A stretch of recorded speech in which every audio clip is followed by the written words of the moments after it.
Bidadari chapter 146 dengan judul Juna.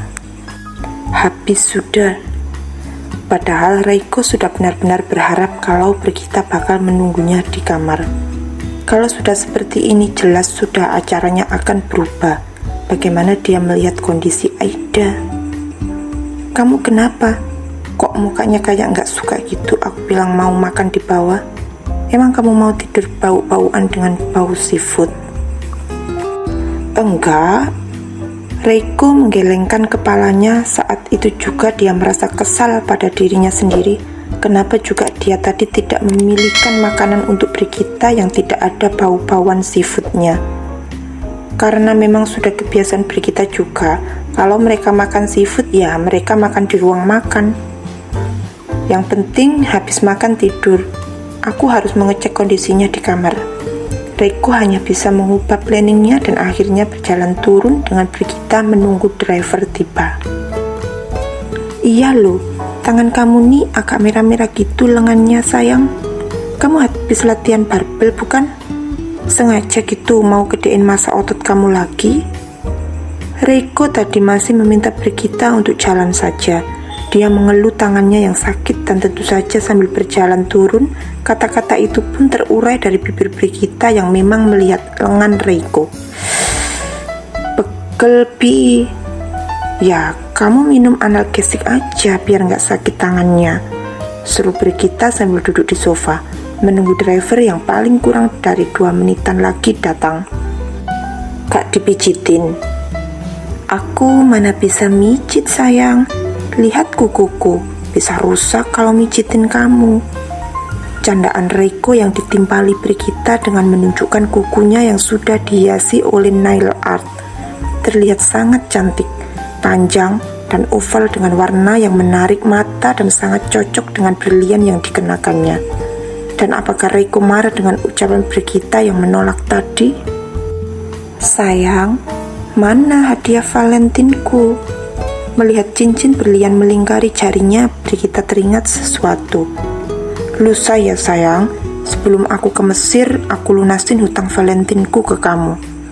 Nampaknya dari caranya menjawab, Reiko memang tak marah pada Brigita. Dia justru merangkul wanita itu di saat yang bersamaan. Suara bel membuat Reiko berdiri berbarengan juga dengan Brigita yang melakukan hal yang sama. Kamu mau kemana? Biar aku aja yang ngambil ke depan. Aku mau nyiapin piringnya. Gawat, kalau pergi ke dapur dan aku belum mengurutkan piringnya dengan benar, bisa ngomel dia. Reiko hanya memasukkannya ke dalam rak piring, tapi tidak ditaruh sesuai urutan tumpukannya yang benar. Hanya saja karena tertutup tidak terlihat, Brigita tak tahu. Tapi kalau Brigita membukanya, dia pasti akan murka melihat barangnya ditaruh berantakan dan akan menuduh itu semua dilakukan oleh Aida. Kalau dia ingin melihat Aida malam itu, semuanya akan runyam. Karena itulah, kamu ajak buka pintu. Aku yang ngambil itu, berat. Oh, ya udah. Memang piring di sana adalah piring keramik yang berat. Karena itulah Brigita tidak curiga. Dia pun langsung menuju pintu. Sungguh membuat hati Reiko jadi tenang. Ini pesanannya kak. Oke. Brigita langsung mengambilnya. Mau dicek dulu kak? Mungkin ada yang belum lengkap. Dicek. Brigita melirik ke arah belanjaannya dan menatap kurirnya lagi.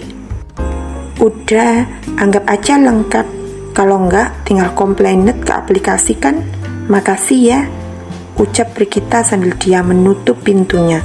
Karena uangnya juga tidak dipegang oleh sang driver, kalau ada kesalahan pasti kesalahannya itu dari tokonya bukan? Brigita hanya perlu komplain dan nanti aplikasi akan mengembalikan uangnya ke akun Reiko. Kenapa juga dia harus capek-capek membuka belanjaannya dan mengecek di depan driver? Itulah kenapa Brigita yang sudah mengerti teknologi ini memilih masuk saja dan tak mempedulikan masalah itu. Katanya majikannya galak. Tiap belanja mesti dicek kan? Buktinya dia nggak mau ngecek sama sekali itu barang belanjaannya. Sang kurir yang pernah sekali mengantarkan barang belanjaan ke apartemen Reiko hanya mengangkat bahunya saja dan tersenyum getir sambil berjalan menuju ke arah lift. Tapi majikannya nggak tahu malu gitu ya, membuka pintu hanya dengan menggunakan kimono belahannya rendah. Bahkan aku masih bisa melihat dalamnya nggak pakai apa-apa. Menjijikkan, bisiknya lagi yang memang tak suka dengan wanita macam itu. Kak Nada, apa sebagai orang kaya sekarang kamu diperintahkan gak tahu malu kayak gitu juga sama suamimu? Direndahkan, sama kayak waktu aku datang ke rumahmu jam 11 siang kamu pakai kimono begitu juga.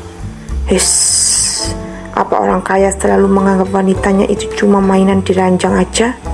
Sampai kakakku bisa hampir gila dulu jadi rebutan orang kaya. Kakakku gak ada harganya cuma sebagai... Aku rasa Kanada akan lebih bahagia kalau hidup sama Kak Dewa. Entahlah, tapi sang kurir malah memikirkan ini di saat yang bersamaan. Panjang umur dia nelpon aku. Berbarengan dengan suara handphone yang bergetar di sakunya dia bicara. Didi, kalau udah angkat teleponnya ngomong dong.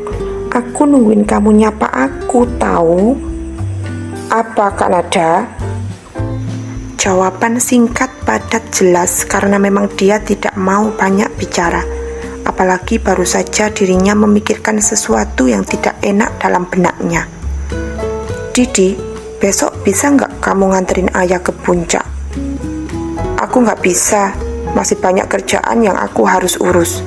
Kenapa nggak suruh sopir keluarga Prayoga aja yang nganter? Jawaban yang lagi-lagi membuat Nada memutar bola matanya. Didi, kamu jangan gitu dong. Kamu masih marah bukan soal kematian ibu? Itu kan gak sama sekali kesalahan keluarga Prayoga. Aku minta maaf kalau kamu jadi benci sama mereka. Tapi sebenarnya gak kayak gitu keadaannya.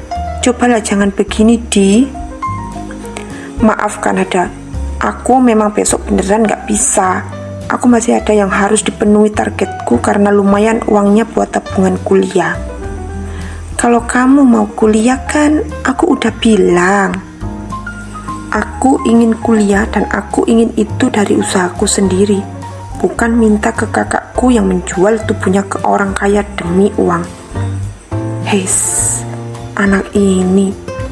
Nada hanya bisa menghempaskan nafas pelan sambil melihat teleponnya yang sudah tak terhubung dengan Didi. Sabarnya, namanya juga anak masih puber di usia-usia segitu. Kadang bikin kesel sampai keembun-embunan. Sebuah jawaban yang membuat Nada tersenyum tipis. Biningsi, memang anak Biningsi juga sama kayak gini? Si Saiful. Ya emang gitu, namanya juga anak dulu zaman puber. Waktu zaman dia SMA sampai kuliah ya sulit diatur juga kayak gitu karena egonya tinggi dan masih ingin menentukan jati dirinya. Tapi sekarang Saiful sudah baik kok. Senyum pun muncul dari Biningsi yang kini memberikan air kepada Nada karena mereka sedang bicara di dapur. Nada sengaja menelpon Didi di dapur sekalian dia ingin mengambil air minumnya. Dan waktu itu wajar.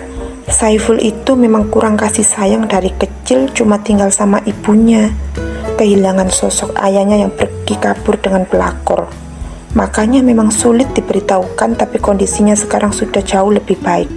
Apalagi setelah 2 tahun lalu ibunya meninggal. Tapi enak nggak sih Bi ngurus anak dari saudara sendiri dan bukan anak kandung? Apa sama aja? Sama sajanya. Ya namanya juga anak adik. Dan waktu itu adik Bibi juga sudah nggak bisa ngurus karena gangguan jiwa dari Saiful umur 10 tahun. Makanya ibu ngurus Saiful dan dia bantu Bibi buat ngurus ibunya. Eyang Putri juga dulu banyak membantu Bibi mengurus adik Bibi dan menyekolahkan Saiful. Jadi emang Eyang Putri tahu soal ibunya yang sakit ya? Senyum mereka dari Biningsi dan dia mengangguk. Dulu, waktu Eyang Putri bantu Bibi, sebenarnya Bibi itu mau ke rumahnya Saiful dan mau tinggal di sana sama adik Bibi.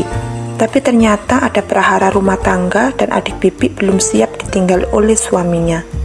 Ada sedih, tapi untunglah di sini Biningsih juga menyuguhkan senyumnya.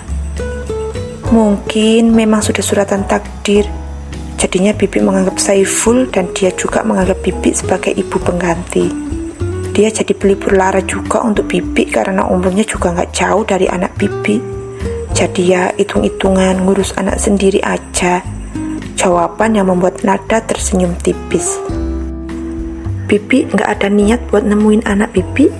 Siapa namanya? Juna. Ada sinya, tapi udahlah. Kalau memang bisa ketemu ya ketemu. Kalau enggak juga doanya pasti nyampe ke Juna. Jawab Biningsih dengan senyum di bibirnya. Namun kemudian, kalau memang mau memberitahukan supir, saya bisa kok memberitahukannya supaya membawa ayahnya Nyonya Nada ke puncak. Dia teringat obrolan Nada dengan Didi sehingga pertanyaan ini pun diberikan. Hanya senyum yang diberikan Nada sambil menggelengkan kepalanya. Sebenarnya Raditya sendiri bilang kalau besok ayah perginya barengan sama kami. Tapi aku tuh tadinya cuma pengen ngajak Didi buat deket sama keluarga Prayoga aja. Dan gak sendirian kayak gitu. Cuma mau ajarin dia buat ubah sudut pandang. Kini mata Nada menunduk dan seakan-akan menyembunyikan kesedihan yang sangat dalam di hatinya. Dia memang mengatakan tidak membenci keluarga Prayoga. Tapi aku khawatir aja dia salah berpikir tentang mereka. Aku hanya ingin nunjukin kalau semua gak sama seperti yang dia pikirin. Sabarnya, Biningsih memegang tangan Nada dan membuat wanita itu tersenyum. Iya, Bi, makasih ya. Dan makasih Bibi masih tetap bertahan di sini padahal anak Bibi sudah bilang kalau Saiful minta Bibi untuk ikut dengannya. Saiful, keponakan yang sudah dianggap anak oleh Ningsih itu memang sudah bekerja dan dia yang sudah merasa berkecukupan tadinya memang ingin menyuruh Ningsih berhenti bekerja. Tapi wanita itu menolak dan masih tetap ikut di rumah Nada dan Radit. Inilah salah satu kebahagiaan Nada. Aku tuh udah nganggep Bibi udah kayak ibuku sendiri. Hanya senyum haru yang bisa diberikan oleh Ningsih karena... Nada, aku mencarimu ke kamar. Kenapa di sini? Kedatangan Radit membuat obrolan mereka terhenti. Aku ambil minum. Tadi habis nemenin 3R tidur dan aku haus banget.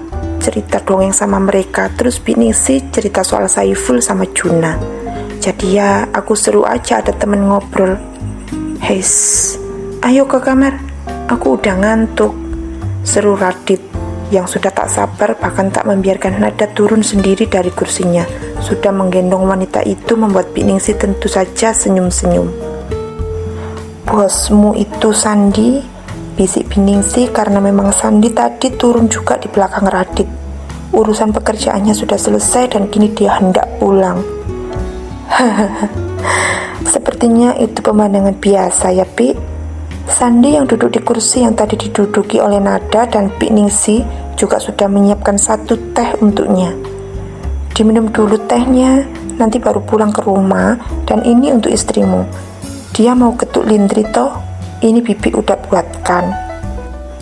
Tentu saja Sandi tersenyum dan sangat berterima kasih soal ini. Maaf, jadi merepotkan ya, Bi. Tentu saja jawabannya gelengan kepala sambil Biningsih menghempaskan nafas pelan melihat bungkusan yang dia berikan tadi. Dulu waktu aku hamil, anakku Juna juga sama sempat ngidam dan ketuk lindri, makanya aku jadi keinget sama anakku. Ucapan Biningsih yang awalnya ditanggapi dengan senyum oleh Sandi yang baru selesai minum dan bicara. Wah, kesukaan janinnya sama. Ini tanda-tanda kalau aku harus kasih nama anakku Juna nih, Bi.